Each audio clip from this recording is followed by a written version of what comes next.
You are listening to the Persistence Mastery Podcast to give your communication skills the clarity edge with your host, Paul Leon.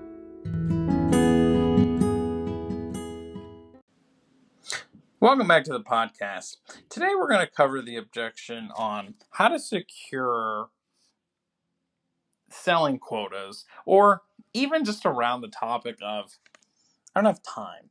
And when we get this objection a lot, sometimes with our direct reports, coworkers, friends, it can be kind of daunting. So for this episode, we're going to use a sales manager coaching a salesperson on their team. Let's just go with a very easy example. And a lot of what you're going to hear here is pretty transferable to other options, but we're going to focus in on that because I think it's going to be the most easy to understand.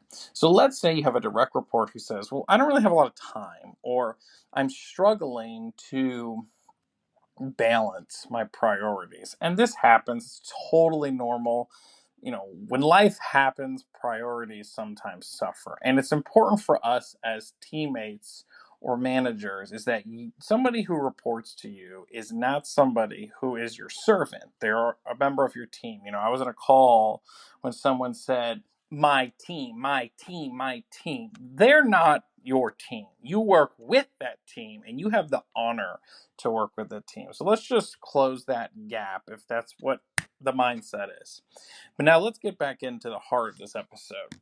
So if somebody says, I don't have time, they give you that objection.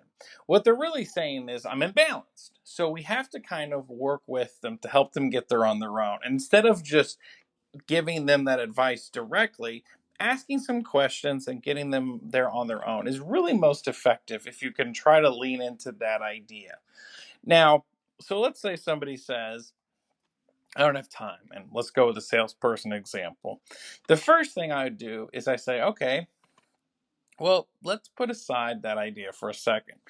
Tell me your quota and tell me, do you want to meet your quota or exceed your quota? That's the first question I usually ask when I was coaching a salesperson once. And typically, they may say, I want to exceed my quota. Their actions may define differently, but that's typically the answer I'll get. But let's just go with that answer. Okay, great. You said you don't have time and you want to exceed your quota. Tell me about your roadblocks first. Boom.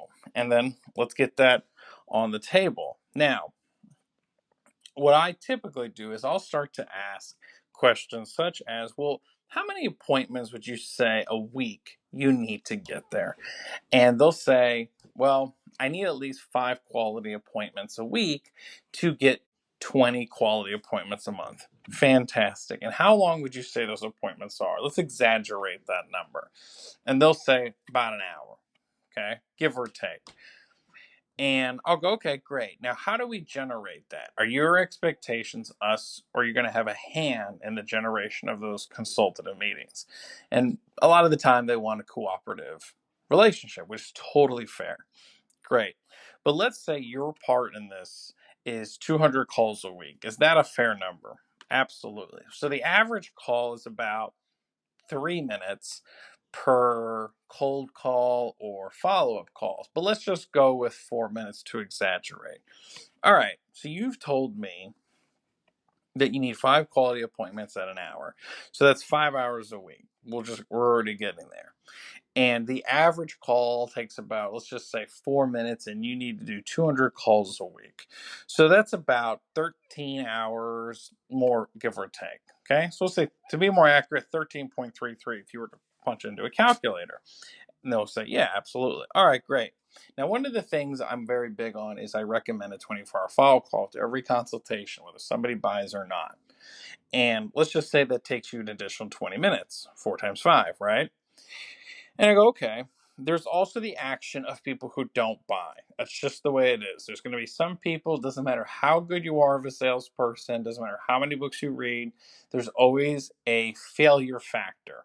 And the failure factor is not to be an intense statement to scare you, but the failure factor is just something to be totally aware of, because it's just part of the process in getting to meet or exceed your quota. Now, I always recommend 100 follow-up calls a week if you have that in your pipeline to be able to feed that quota, to exceed that quota. Okay, so let's go with 100 follow-up calls outside of your 200 calls. That's about 6.66 hours a week. All right, great. So let's add up the math.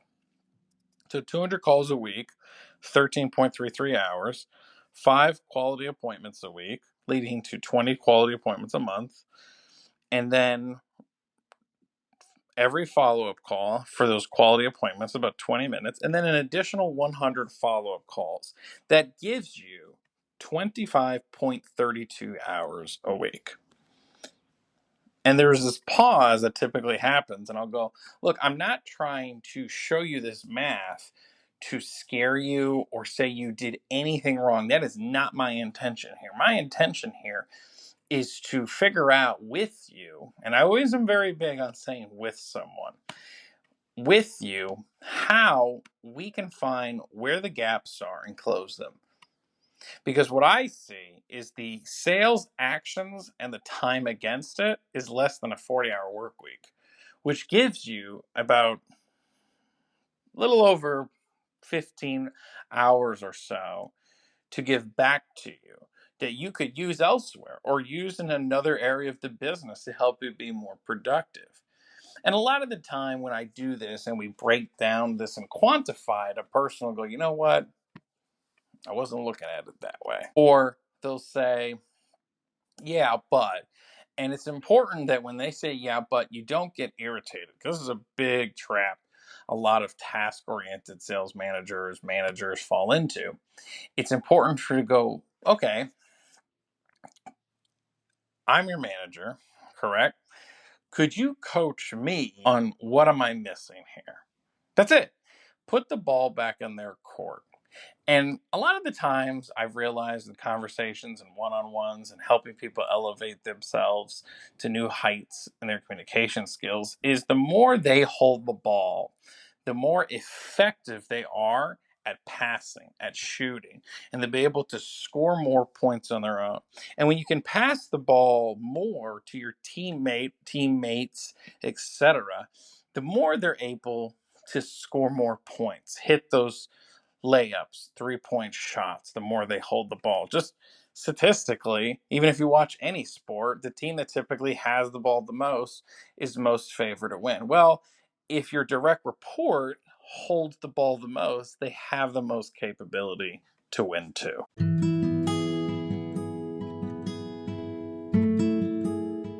Thank you for listening to the Persistence Mastery Podcast. Subscribe to where you listen to podcasts. And if you want to hire Paul to train or speak for your team, visit persistencemastery.com and fill out the request training form.